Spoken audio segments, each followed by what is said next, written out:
Hello. Thank you for coming to see my exhibit at the Barns of Rosehill. I'm Nancy Polo, and this is a collection of 32 works that explores the concept of real women who work. The Barns is a great venue where musicians come from all over the world.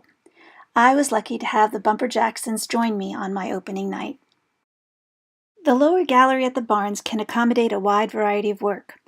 The intention with my show was to display the paintings as a series of conversations and a larger discussion of how women balance the many roles they perform in life.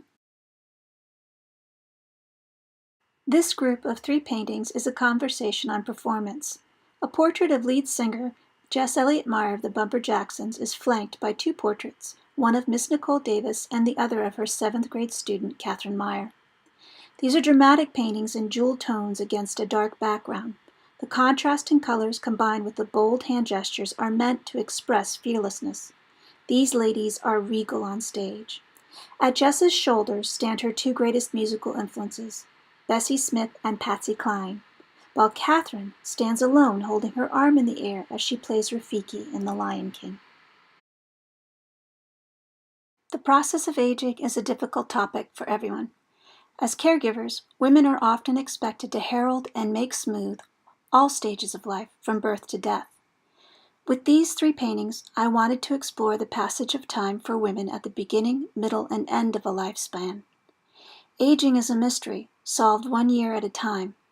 The lines that crisscross these paintings are no more definitive than the passing of days. It's not linear, but prismatic and ever-shifting.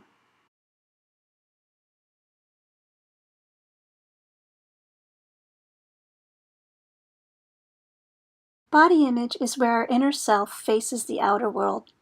What we project may not coincide with what we feel. I painted 2 portraits to explore this. The first is a triple portrait of Stacy Chapman. Stacy transforms her body in an outward show of inner strength that is highly prized. What can take greater strength, however, is living with our inner critic. I asked my best friend before I painted All Eyes on You, "What do you think when you put your face on in the morning?" She responded, "I work toward a mask of perfection to show myself as confident and capable, even when I don't feel it." Motherhood can be the most challenging role. I look to my friends for guidance. A good friend lost 2 adult sons, one to suicide and one to drug overdose, in the span of 2 months. To better understand her grief and my own fear of loss, I painted. The result is this powerful image with 2 mothers standing as bookends to a surreal scene. My friend reaches out to me as my 2 blindfolded sons stumble in the middle ground. Behind them is a tree with sinister roots in the shape of a hand holding a needle and a blue noose in its branches. On either side of this tragic painting are 2 much brighter portraits of early motherhood. La Madonna di Gisbenti, a modern version of Italian Renaissance painting, shows a young mother gazing down at her baby boy. His honest gaze is direct and makes him seem much wiser than his age. In Subway Madonna, a slightly older mother shields her sleeping son as she offers a seat next to her. Her pleading eyes seem to apologize for taking too much room on the train. The poster behind her, however, reminds us that all dreamers deserve a spot in this world. Middle school. That transition from girlhood can't be painted enough. In Las Meninas 2.0, I pay homage to Las Meninas by Diego Velázquez, painted in 1656. In this version, the princess is Eleanor, a 10-year-old child in a marionette costume. Although she is not destined to be queen, facing adolescence in the 21st century can be equally daunting. In another painting, 2 7th-grade girls in silly costumes face each other with fierce looks. Talk to the Hands is a second scene from Powhatan School's 2018 production of The Lion King. Young women need to process all emotions, especially intense anger. Thank goodness for opportunities like school plays to channel powerful feelings. In 2017, I joined Indivisible, a grassroots movement to counter our country's backward slide into hatred and fear. Cleo, a true Virginia Bluebell, honors my friend and activist. With roots in Pakistan, Korea, and New York, Cleo is a real American, a daughter of immigrants looking to secure a better future for everyone. In Virginia Bluebells, This is Grassroots, I painted a frieze of women who spoke on the lawn of the Capitol in Richmond. Their goal was to expand Medicaid to cover 400,000 Virginians without health insurance. They succeeded. Just as the perennial Virginia bluebell, activists and delegates proved their resilience and inner strength can change a bleak landscape. Little girls are watching as we set an example. What better way is there to show them the future than by paving their path with light and optimism in the face of hatred and fear? Growing and producing food is a powerful way for real women to usher in a better future. I manage a farm-to-customer business. My right hand in this unique operation is Patty Childs, also known as the Pasta Queen. In her portrait, Patty is not only hard at work making our noodles, she's also dreaming of her life beyond the kitchen. Just below the Pasta Queen is a portrait of Stacy Carlberg, who manages Sunnyside Farm with her husband Casey. Together with their dedicated staff, they raise many ingredients for our kitchen business. What doesn't come from Sunnyside comes from my friend Shauna at Oakhart Farm. She raises organic vegetables with her family just a mile away from my farm. There are days when running a farm business can feel like a gilded cage, but I would not trade my community for anything. Raising daughters to become real women who work is the greatest gift. Allowing my stepdaughter to plan family outings and activities is the best part of having a blended family. Embracing her strength as a leader comes from practicing in a loving environment.